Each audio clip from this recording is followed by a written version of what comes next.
ഓം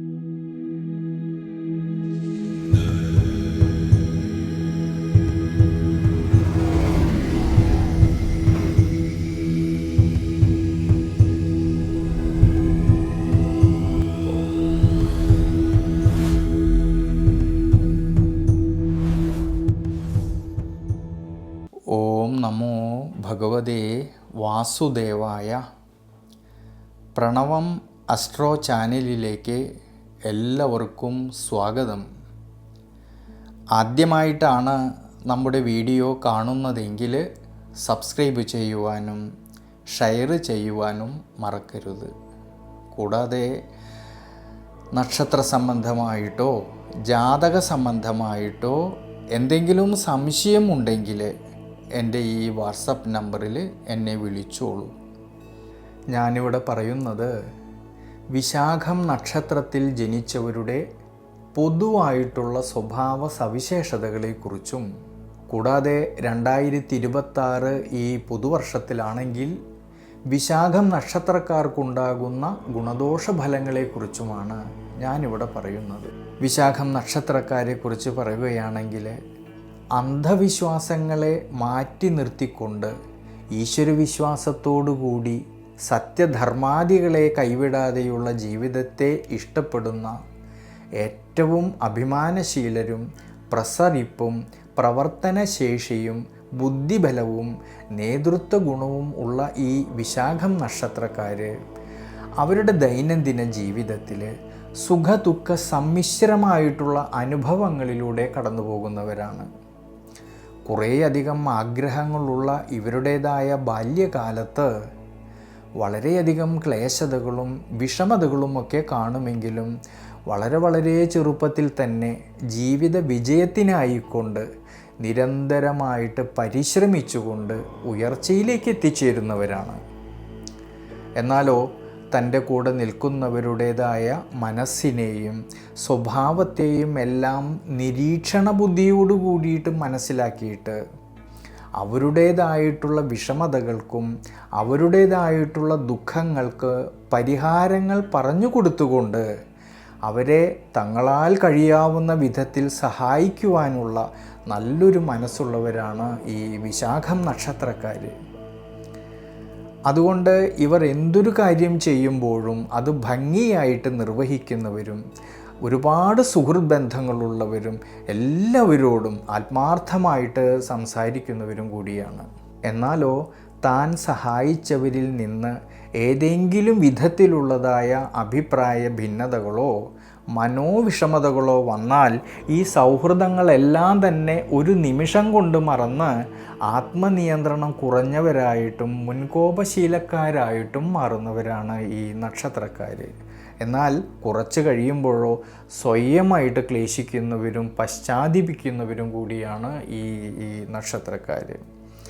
അഭിമാനശീലം കൂടുതൽ ഉള്ളവരായതുകൊണ്ട് ആരുടെ കീഴിലും ആരുടെ നിയന്ത്രണത്തിലും നിൽക്കാതെ തൻ്റെ മനസ്സ് ആഗ്രഹിച്ചതായിട്ടുള്ള ലക്ഷ്യത്തിൽ എത്തിച്ചേരുന്നതുവരെ നിരന്തരമായിട്ട് പരിശ്രമിച്ചു കൊണ്ടിരിക്കുന്നവരാണ് ഈ നക്ഷത്രക്കാർ. തുലാം രാശിയിൽ 45 നാഴികയും വൃശ്ചികം രാശിയിലാണെങ്കിൽ 15 നാഴികയും കൂടിച്ചേരുന്ന നക്ഷത്രമാണ് ഈ വിശാഖം നക്ഷത്രം. അതിൽ തുലാം രാശിയിൽ ജനിച്ച വിശാഖം നക്ഷത്രക്കാരിലാണെങ്കിൽ ഈ 2026 പുതുവർഷത്തിൽ വളരെയധികം ശ്രദ്ധയോടു കൂടിയിട്ടും ഈശ്വരാനുഗ്രഹത്തോടു കൂടിയിട്ടും മുന്നോട്ട് പോകുന്ന പക്ഷം നിലനിൽക്കുന്നതായ പ്രതിസന്ധികളെയെല്ലാം തന്നെ മറികടന്ന് ഉയർച്ചയിലേക്കും അഭിവൃദ്ധിയിലേക്ക് എത്തിച്ചേരാൻ സാധിക്കുന്നതായിട്ടൊരു സമയമാണ്. സർവേശ്വരകാരകനായിരിക്കുന്ന ദേവഗുരുവായിട്ടുള്ള വ്യാഴമാണെങ്കിൽ ഭാഗ്യസ്ഥാനത്തും പിന്നീട് ഈ വ്യാഴം കർമ്മസ്ഥാനത്ത് ഉച്ചബലത്തോടു കൂടിയിട്ട് സഞ്ചരിക്കുന്നതിനാലും ശനിയുടെയും രാഹുവിൻ്റെയും ഒക്കെ സ്വാധീനശക്തി നിലനിൽക്കുന്നതുകൊണ്ട് നിരവധിയായിട്ടുള്ള നേട്ടങ്ങൾക്ക് സാധ്യത കാണുന്നുണ്ട്. എന്നാലോ ആരോഗ്യപരിപാലനത്തിലും ജീവിതാനുഷ്ഠാനങ്ങളിലും എല്ലാം ഈ ഒരു സമയത്ത് കുറച്ച് ശ്രദ്ധിക്കണം. കുടുംബത്തിലാണെങ്കിലും കുടുംബ ബന്ധങ്ങളിലാണെങ്കിലും ഭാര്യാഭർത്തൃ ബന്ധങ്ങളിലും എല്ലാം തന്നെ സന്തോഷവും സമാധാനവും നിലനിൽക്കുന്നുണ്ട്. മക്കളുടേതായിട്ടുള്ള കാര്യങ്ങളിൽ വളരെ വളരെ സന്തോഷത്തിന് സാധ്യത കാണുന്നുണ്ട്. പ്രത്യേകിച്ച് പുതിയ വീട് വാങ്ങുവാനും നിലനിൽക്കുന്നതായ വീടിൻ്റെ അറ്റകുറ്റപ്പണി പൂർത്തീകരിക്കുവാൻ സാധിക്കും എന്നുള്ളതായ മനോബലം കിട്ടുന്നതായിട്ടൊരു സമയം കൂടിയാണ്. ഇനി തൊഴിൽപരമായിട്ട് നോക്കുമ്പോഴാണെങ്കിൽ കർമ്മസംബന്ധമായിട്ട് പുതിയ പുതിയ അവസരങ്ങൾ വരികയും അതുമൂലം സ്ഥാനക്കയറ്റവും സാമ്പത്തികപരമായിട്ടുള്ള നേട്ടങ്ങൾക്കും സാധ്യത കാണുന്നുണ്ട്. പ്രത്യേകിച്ച് കഠിനാധ്വാനവും അർപ്പണ മനോഭാവവും ഉണ്ടെങ്കിൽ ഈ ഒരു വർഷത്തിൽ ധാരാളമായിട്ടുള്ള നേട്ടങ്ങൾക്ക് സാധ്യത കാണുന്നതായിട്ടൊരു സമയമാണ്. ഇനി ബിസിനസ് മേഖലകളിൽ പ്രവർത്തിക്കുന്നവർക്കാണെങ്കിൽ പുതിയ പുതിയ സംരംഭങ്ങൾ ആരംഭിക്കുവാനും നിലവിലെ ബിസിനസ് വിപുലീകരിക്കുവാനും അനുകൂല സമയമാണ്. കഠിനാധ്വാനത്തിന് തക്കതായ പ്രതിഫലം കിട്ടുന്നതായിട്ടൊരു വർഷം കൂടിയാണ് ഈ 2026 പുതുവർഷം. ഇനി വിദ്യാർത്ഥികൾക്കാണെങ്കിൽ വളരെ വളരെ അനുകൂലമായിട്ടുള്ളൊരു സമയമാണ്. ഉപരിപഠനം ആഗ്രഹിക്കുന്നവർക്കും അതിനുള്ളതായ അവസരങ്ങൾക്കും സാധ്യതയുണ്ട്. മത്സര പരീക്ഷകൾക്ക് തയ്യാറെടുക്കുന്നവർക്ക് വിജയസാധ്യത കാണുന്നുണ്ട് ഈ ഒരു സമയങ്ങളിൽ. അതുകൊണ്ട് തുലാം രാശിയിൽ ജനിച്ച വിശാഖം നക്ഷത്രക്കാർ പ്രത്യേകിച്ച് വ്യാഴാഴ്ച ദിവസങ്ങളിൽ വിഷ്ണു ക്ഷേത്രത്തിൽ ദർശനം ചെയ്യുന്നതും ഭഗവാന് മഞ്ഞപ്പട്ട് സമർപ്പിച്ച് പ്രാർത്ഥിക്കുന്നതും വിഷ്ണു സഹസ്രനാമ ജപം ചെയ്യുന്നതും വളരെ വളരെ നല്ലതാണ്.